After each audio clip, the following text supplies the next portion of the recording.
নিজের স্ত্রীর হাতেই খুন। 12 লাখ টাকায় খুন হয়েছিলেন সালমান শাহ।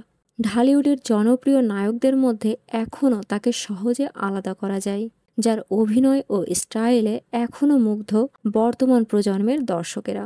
ক্যারিয়ারের সময়সীমা মাত্র 4 বছর, আর তাতেই হয়েছিলেন খ্যাতিমান।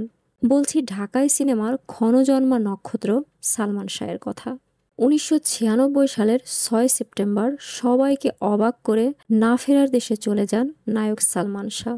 মৃত্যুর এত বছর পরও দর্শক হৃদয়ে আজও বেঁচে আছেন ঢালিউডের হাতছব নায়ক সালমান শাহ। চিত্রনায়ক সালমান শাহের মৃত্যুর রাতটি ছিল এক নির্মম পরিকল্পিত হত্যাযজ্ঞের মঞ্চ। নারকীয় হত্যাযজ্ঞের সে রাতের লোমহর্ষক বর্ণনা দেন সালমান শাহ হত্যা মামলার 11 নম্বর আসামি রেজভী আহমেদ ফরহাদ। দীর্ঘ 29 বছর পর অভিনেতা সালমান শাহের অপমৃত্যু মামলা রূপ নিয়েছে হত্যা মামলায়। এরপরই নতুন করে আলোচনায় আসে দীর্ঘ 28 বছর আগে 1997 সালের রেজভির দেয়া একটি জবানবন্দি। এই জবানবন্দিতে রেজভি সালমান শাহের হত্যার দায় স্বীকার করে বলেন, আমরা সালমান শাহকে হত্যা করেছি। হত্যার ঘটনাকে আত্মহত্যা বলে সাজানো হয়েছে। এই হত্যাকাণ্ডে সামিরা ও তার পরিবার সহ অনেকে জড়িত। হত্যাযজ্ঞে আমিও ছিলাম। 1997 সালের 164 ধারায় জবানবন্দিতে রেজভি জানান, সালমান শাহের মৃত্যু ছিল 12 লাখ টাকার এক হত্যার চুক্তি, যে চুক্তি করেছিলেন সালমান শাহের শাশুড়ি লতিফা হক লুসি। এ হত্যা চুক্তিতে আরও ছিলেন বাংলা সিনেমার খলনায়ক ডন, ডেভিড, ফারুক ও জাভেদ।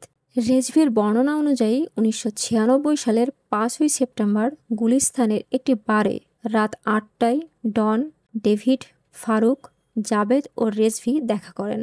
ওই দিন ওখানে সাত্তার ও সাজু নামে আরও 2 জন ছেলে আসে। এরপর ফারুক আসে। 2 লাখ টাকা বের করে জানান সামিরার মা এই টাকা দিয়েছেন।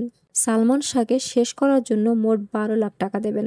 কিন্তু 2 লাখ টাকা নিয়ে ফারুকের সঙ্গে ডনের কথা কাটাকাটি হলে ফারুক বেরিয়ে যান এবং কিছুক্ষণ পর আরও 4 লাখ টাকা নিয়ে আসেন। রেজভি জানান, ফারুক বলেন কাজের আগে 6 লাখ ও কাজের পরে 6 লাখ পাবে।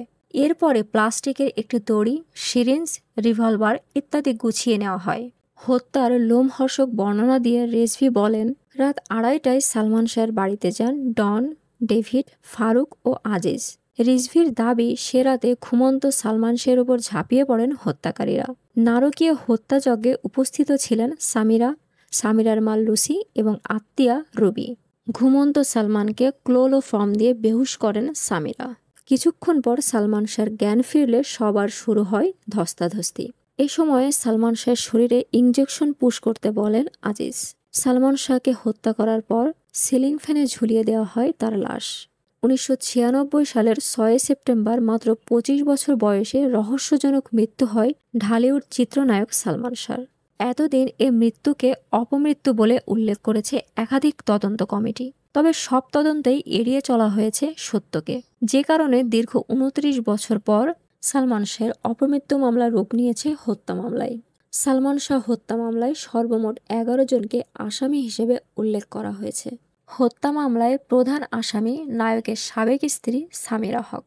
অন্য 10 আসামি হলেন প্রযোজক আজিজ মোহাম্মদ, খলনায়ক ডন, নায়কের সাবেক শাশুড়ি লতিফা হক লুসি, ডেভিড, জাভেদ, ফারুক, মেফিয়ার বিউটি সেন্টারের রুবি, আব্দুস সাত্তার, সাজু ও রেজভি আহমেদ ফরহাদ।